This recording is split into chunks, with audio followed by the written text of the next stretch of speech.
Hah? Ini buah apaan? Kok banyak banget buahnya? Waduh, bagus-bagus buahnya. Ini boleh dimakan nggak ya? Guys, aku nemu buah lagi nih, buah yang aku belum pernah kenal.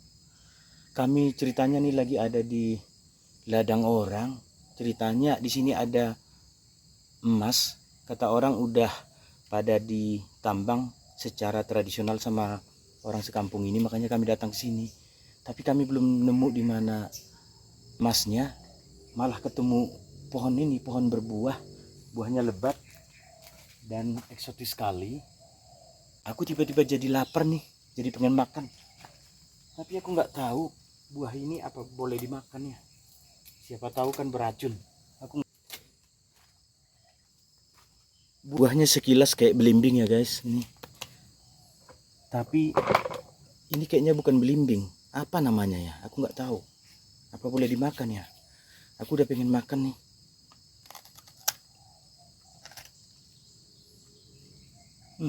Nggak enak. Ternyata ini nggak boleh dimakan guys. Kirain tadi ini enak. Lihat dari tampilannya dia enak. Dibuang aja lah ini. Potong-potong aja lah. Mana bijinya nih? Loh guys, ternyata isinya kayak gini. Kayak gini isinya. Apa bijinya ini yang dimakan ya? Tadi ku coba makan ini luarnya, kulitnya nggak enak. Apa ini ya? Kayak gini dia tampilannya guys. Kita coba makan guys. Aduh, enak. Ternyata enak. Enak banget. Rasanya tuh manis dimix sama asam. Pokoknya segar banget. Enak, aku suka. Ini kalau dari tampilan luarnya kayak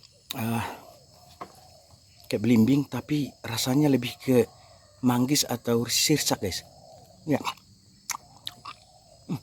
aku suka nih. Aku nggak tahu ini boleh dimakan atau enggak. Tapi yang jelas ini enak. Aku nggak tahu apa aku nanti mati setelah makan ini. Aku nggak peduli. Kalau kontenku nggak berlanjut lagi berarti aku mati. Kalau masih berlanjut berarti aman. Berarti ini aman dikonsumsi. Berarti ini nggak beracun. Karena buahnya enak, aku akan makan ini lagi. Nggak cukup satu.